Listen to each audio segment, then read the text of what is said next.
Imagine a world without compasses, without sextants, without GPS. Now imagine sailing across an ocean so vast it dwarfs continents, the mighty Pacific. For centuries, modern historians puzzled over how ancient Polynesians explored and settled thousands of islands scattered across this immense watery wilderness. Was it by chance, by drift, or by an extraordinary forgotten science?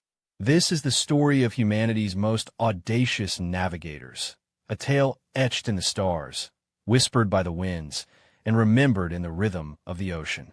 It's the dramatic saga of the Polynesian Wayfinders, whose genius unlocked the secrets of the sea, charting a course across the empty blue with nothing but their minds and an intimate connection to the natural world. For millennia, the Pacific Ocean seemed an insurmountable barrier, a blank canvas of water stretching unfathomably far. Yet, from the Marquesas to Hawaii, from Rapa Nui to Aotearoa, New Zealand, Polynesians populated an area larger than all landmasses combined. Their achievement wasn't accidental. It was the result of a systematic, deliberate expansion driven by sophisticated knowledge and an insatiable spirit of discovery. They didn't just stumble upon new lands. They found them, knowing where they were going and how to return. This profound accomplishment challenged centuries of Western assumptions about early maritime capabilities, forcing us to reconsider the true depths of ancient human ingenuity. At the heart of their epic voyages lay the Hokule'a, the double-hulled canoe. These were not mere rafts, but marvels of ancient engineering. Crafted from massive logs, lashed together with sun-knit rope, and propelled by powerful sails woven from pandanus leaves. These canoes could be over 25 meters long, capable of carrying dozens of people, plants, and livestock. They were fast, stable, and remarkably seaworthy, designed to endure the Pacific's fiercest storms and carry precious cargo across vast distances. The twin hulls provided stability, while a central platform offered space for living, cooking, and navigating, turning each canoe into a self-contained floating village. Perhaps the most extraordinary instrument in a wayfinder's arsenal was the ocean itself. Polynesian navigators, known as po, could read the subtle language of the swells, the underlying, persistent patterns of waves generated by distant storms and deflected by land masses. They learned to distinguish primary swells from secondary ones, feeling their direction and knowing how they refracted around unseen islands. By lying blindfolded on the canoe's floor, or even simply by the way the canoe pitched and rolled, they could perceive multiple swell systems simultaneously, creating a living, dynamic map beneath their vessel. This tactile understanding was a navigational superpower. Above them, the night sky was an intricate, ever-changing compass.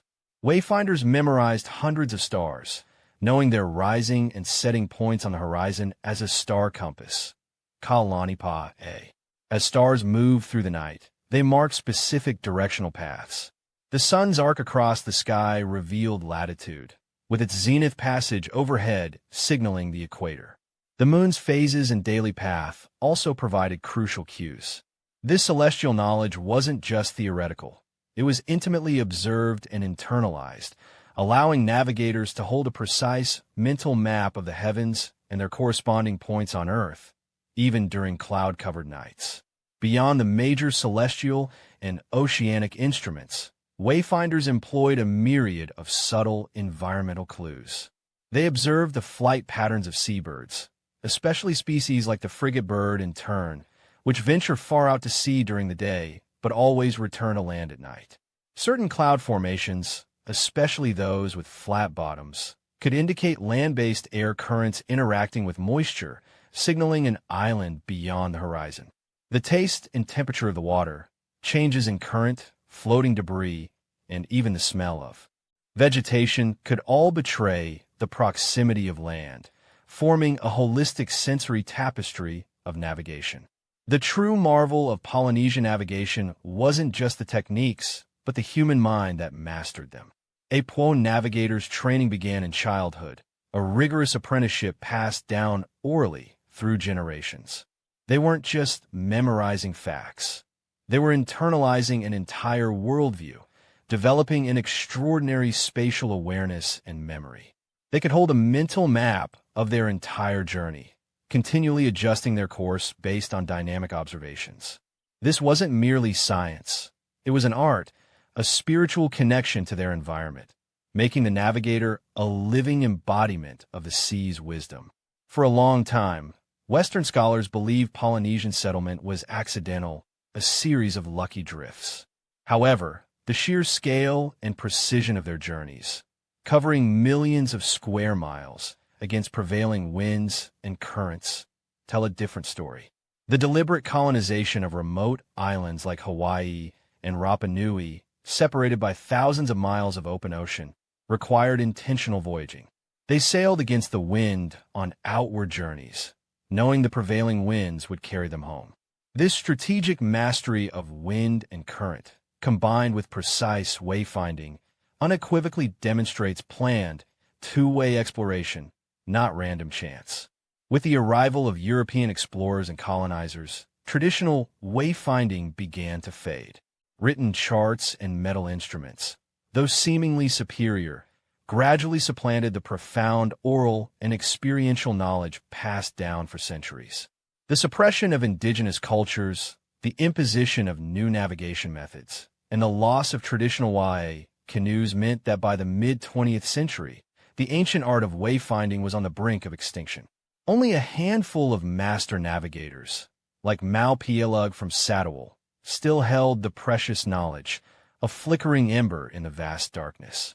In a dramatic effort to revive this invaluable heritage, the Polynesian Voyaging Society built the Hokule'a in the 1970s, a replica double-hulled canoe.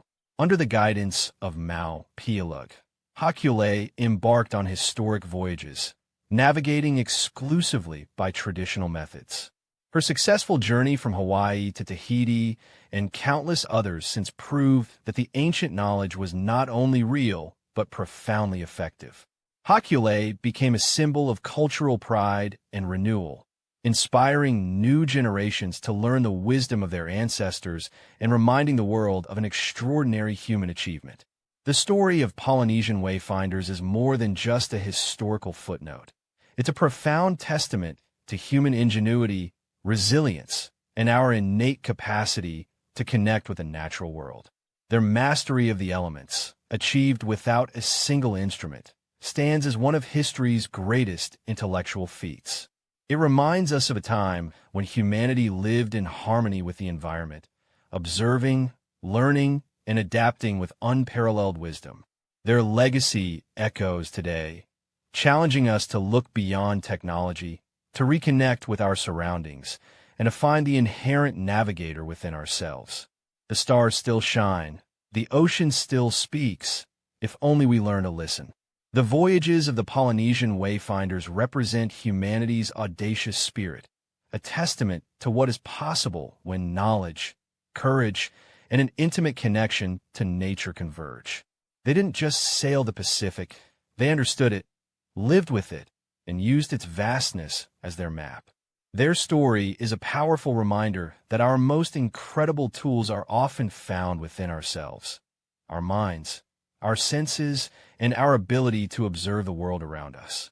In an era of increasing reliance on technology, the ancient wisdom of the Polynesian navigators shines as a beacon, urging us to look up at the stars, feel the pulse of the ocean, and remember the unparalleled genius that lies within the human spirit.